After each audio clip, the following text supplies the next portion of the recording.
in yesterday's video I showed you this 1hour.py script, and I also showed you the Crontab which runs this program. In my previous controller I used a lot of these short Python scripts and the Crontab to run them, rather than having a big program that used while loops and everything like that. So for my reasons I felt this was a good way of going, because the Raspberry Pi would run the script. Once it had completed, it would come out of it and then would not run it again until it was required to do so within the Crontab settings. So I'll quickly go back into a terminal window, and obviously we need to use the Crontab space -E, which stands for editing. So because it was the last thing I put into it, I can use the up arrow key to scroll through the saved information, press enter. Now here you can see I've now changed it. Trying to get your head round this setting can sometimes take a little bit of doing. So what I want to show is a website that really helped me learn how to use this, and I'll be honest, I only discovered this yesterday. So what I want to show you is this website here called Crontab Guru, and it's by Crontab. Now when you go to this page it will come up with this example, and it's actually showing you when, if you had this in your Crontab, when it would next be run. So I'm going to change this to read star space star. Now here you can see this is going to run every minute.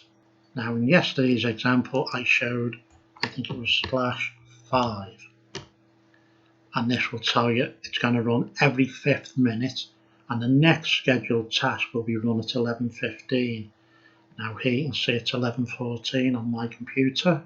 Now one thing I did want to do is I want to run it every hour. So by putting a 0 here, it'll run at 12, then it'll run at 13, 14. So this is a cracking tool for learning how to do that bit of the cron. So I'd highly recommend checking this out. So it's cron.guru. And the other thing I'd like to mention here is, here you'll see we've got Python.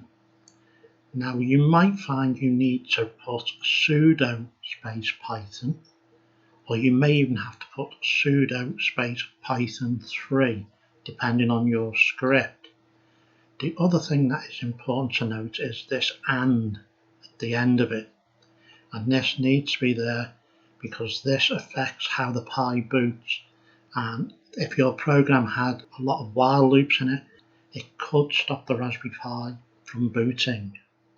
Another website that I have found handy is this Sqlite Learn Sqlite, and I will put a link to this in the description, and this has a lot of information helping you with, so it shows you how to create the tables and different things.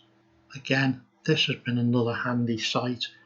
Even though I had used it in the past, Sqlite, after a few years you seem to forget how to do these things, hence why these videos are being made for myself as a reminder, and hopefully can help you also getting started with your projects. Once again, thank you for watching. Possibly consider subscribing, and if you can, possibly add a like to the video, because this all helps with the YouTube algorithm to help promote these videos.